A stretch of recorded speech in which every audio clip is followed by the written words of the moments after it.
Hello everybody, I'm Emilie Berlioz, a paleobiologist working on quaternary environments, and I'm really glad to be here with you today, this time on stage rather than behind the scenes.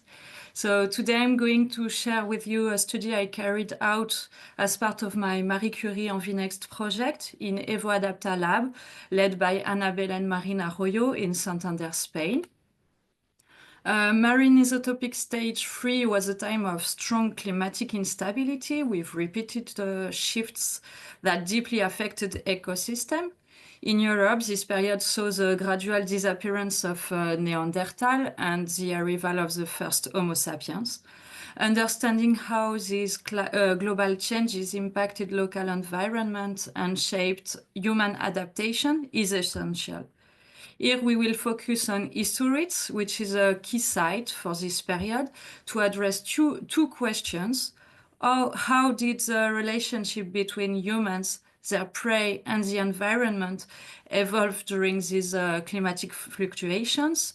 And did Aurignacian groups adjust their hunting strategies in response? Isturitz cave is located in the French Basque country at the crossroad of Pyrenees, the Aquitaine Basin, and the Basco-Cantabrian region, three areas with strong cultural links. Isturitz provides some of the earliest Aurignacian evidence in Western Europe and is one of the few sites with both Proto-Aurignacian and early Aurignacian layers preserved. The intermediate Aurignacian at Isturitz refers only to its position in the sequence without evolutionary significance. Thanks to a Bayesian model, we updated the dating of the Aurignacian occupations of Isturitz between 43 and 39,000 years ago. And Isturitz is a major site with an exceptional sequence, including over 11,000 faunal remains, lithic and bone tools, and ornaments and arts.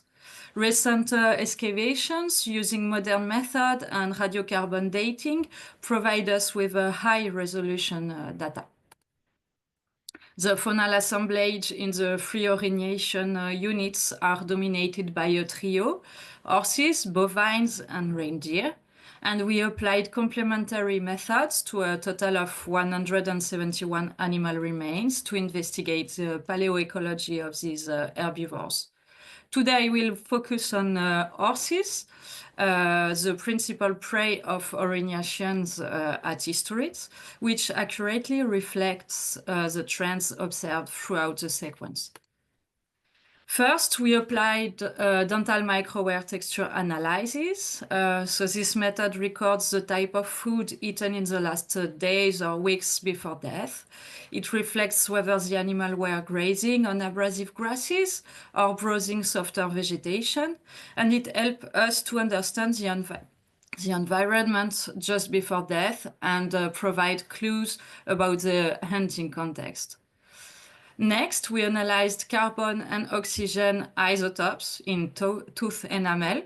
These isotopes reflect early life stage during tooth mineralization, which for these horse lower third molars correspond to between the age of 1 and 2 after weaning. Carbon isotopes tell us about the type of plants consumed and habitat opening, while oxygen isotope reflects temperature change and the nature of water sources. Finally, we measured carbon, nitrogen, and sulfur isotope in bone collagen. Collagen records the last several years of life. Carbon gives us the average diet. Nitrogen reflects aridity and trophic level, and sulfur helps us to identify the geographic origin of the animal. Each method provides insight into different moments of Isturitz horse's life, giving us a multi-scale perspective on its ecology. from the last meals before death to seasonal behaviors during early life and long-term habitat use in the last several years. I will now present our results. Let's start with the sulfur isotopes in bone collagen. Their high values, the high values of horses, likely reflect Isturitz proximity to the Atlantic coast. And what is super interesting is that these values stay stable over time. You have the different layers of Isturitz here, suggesting that horses and their hunters remained in the same geographic area throughout the sequence. Now, looking at carbon and nitrogen isotopes from bone collagen, nitrogen values here increase over time, suggesting more arid and/or open environments through time, while carbon values confirm a sea-free plant diet as expected in a European context, and also rise, supporting a gradual shift toward drier and more open landscapes.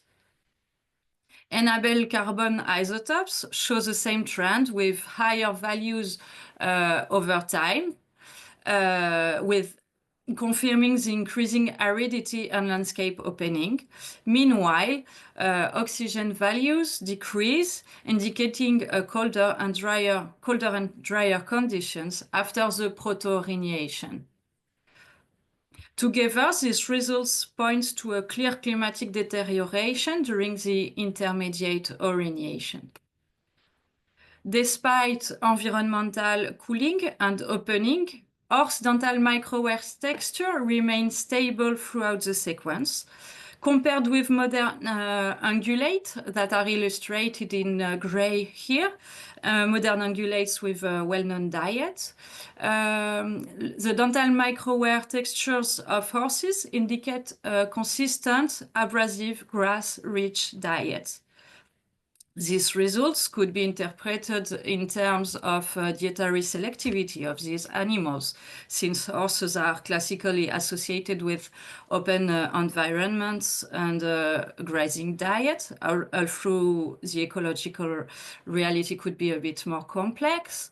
But since DMTR reflects the last weeks of life, and other species from Isturitz show similar results even during the proto-Aurignacian, this stability in dental microwear suggests that open landscapes remained available throughout the sequence despite climatic changes. This area likely served as preferred hunting grounds for Aurignacians, who may have preferred to hunt in open landscapes, regardless of broader climatic fluctuations. If we now summarize the results obtained in Isturitz, we showed that despite an increasing environmental stress with cooling, aridification, and an opening of the landscapes, Aurignacian groups at Isturitz maintained stable hunting strategies over nearly 4,000 years. They kept focusing on the same large herbivores, especially horses, in open environments. Sulfur isotopes show they hunted in the same geographic area throughout the sequence. And this long-term stability highlights the resilience of Isturitz humans who adapted to changing environments, but without fundamentally changing their hunting strategies. Thank you very much for your attention, and a big thank you to all our organizers.